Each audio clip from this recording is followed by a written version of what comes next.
One of my goals with my homestead is to be as self-sufficient as possible.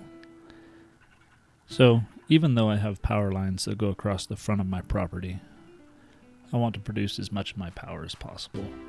An important part of this system is the batteries. I acquired these batteries. They're second-hand, but they're still good. I have 4 6-volt batteries.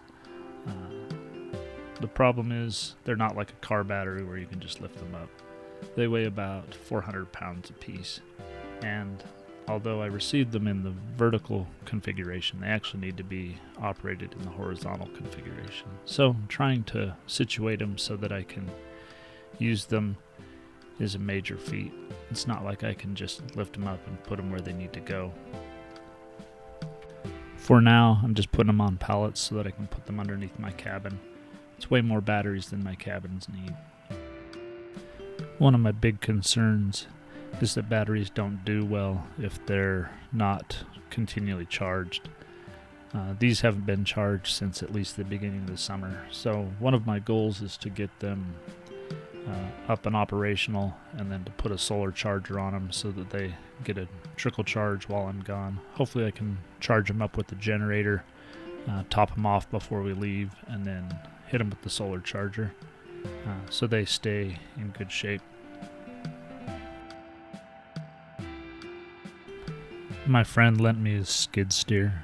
This is going to make the whole process possible. Without this, there's no way I could accomplish it. I've gotten better at operating a skid steer, but still not something I'm perfectly comfortable with. So it makes me a little nervous swinging acid-filled batteries through the air with a piece of heavy machinery, but it's really the only choice I have, so we're just going to go ahead and get these batteries put on the pallet and put under the cabin. As you can see, moving these batteries by myself takes a lot of getting in and out of the Bobcat, situating stuff, and then getting back in. You'll also notice that I climb over the top of the batteries and not underneath the forks. There's something about climbing underneath hydraulics where you could get pinched that scares me to death. So we're just going to go up over the top. Seems like the best option. Not that slipping and falling on a wet, greasy skid isn't also a hazard, but I can deal with that. 1 down, 3 to go. So I wasn't exactly sure how I was going to lift these. So I've got one link, but the problem is it won't fit. So I went back and forth trying to figure out how I was going to lift these. Then suddenly it occurred to me that I did have some bolts.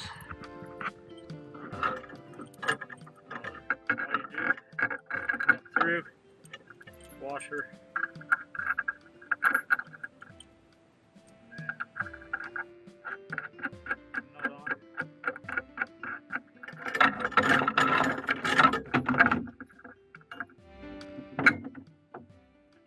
over here I just go to the opposite corner. That way I'm lifting and not swinging too badly. Then I do have to be careful not to let the metal short the batteries. I don't think they're very charged. Once you get the batteries stacked on top of each other, there was a struggle I didn't anticipate.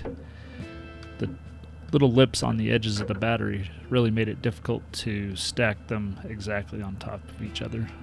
I wrestled with it for quite a while, but eventually ended up just using this lever and a 2x4.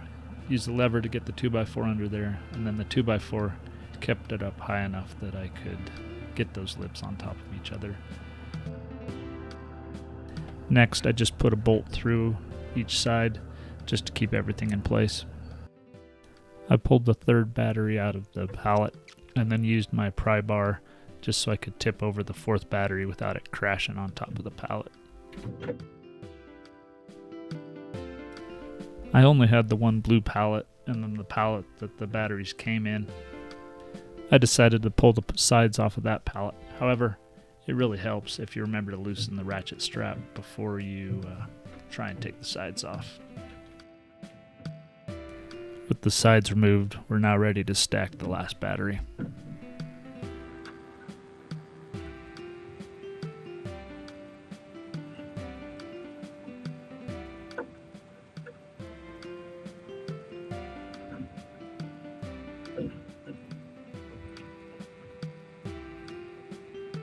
Stacking these batteries went a lot easier.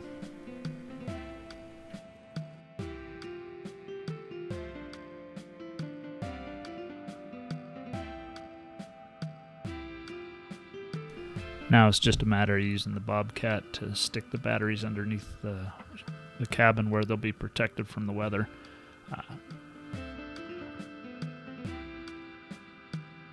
This is where I demonstrate that I don't have a lot of forklift skills. I managed to tap the cabin a couple of times, which made my wife wonder what was going on.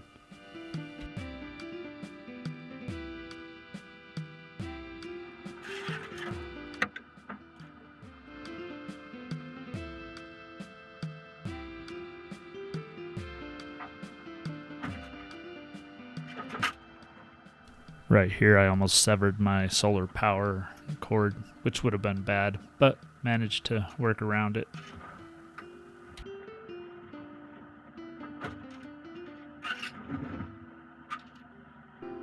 And after a little positioning, I had my batteries under the cabin.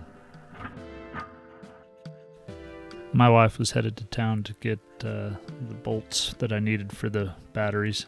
We'll talk a little bit about those later. While she was gone, I was just using some sandpaper to clean up the terminals and then putting some dielectric grease on them just so that they don't corrode. Without it, they'll start growing those green crystals you see on a car battery in no time at all. The next step was to set up my solar charger. The way my cabin's situated, it only gets sun about half the day, so I use this long 2x4 to stick the solar panel out a little farther where it might get more sun. Then I just secured it in place with a wedge. Here's the solar charger. It just connects to these battery cables. The one thing I'll have to be very careful with on these batteries is that the cables don't short circuit. That could get toasty in a hurry. So the batteries are all connected together by bus bars like this, except 3 feet long instead of this 1 foot section. It takes a little 1-inch bolt to connect all the bus bars together. What I didn't know at the time when I started the project is that these bolts are metric. So I made 3 different trips to the one hardware store on the island, and in the end they didn't have any metric bolts. At first I thought they were just regular 1/4-inch bolts. That didn't work. Then I got fine thread. That didn't work either. Metric system screwing me up again. Without those bolts, I wasn't able to finish putting the batteries together. It's not optimal having batteries that lose their charge, but nothing I can do about it. So, in the spring, I'll take the right bolts to the cabin. We'll get it all put together, and hopefully we can get them to charge back up.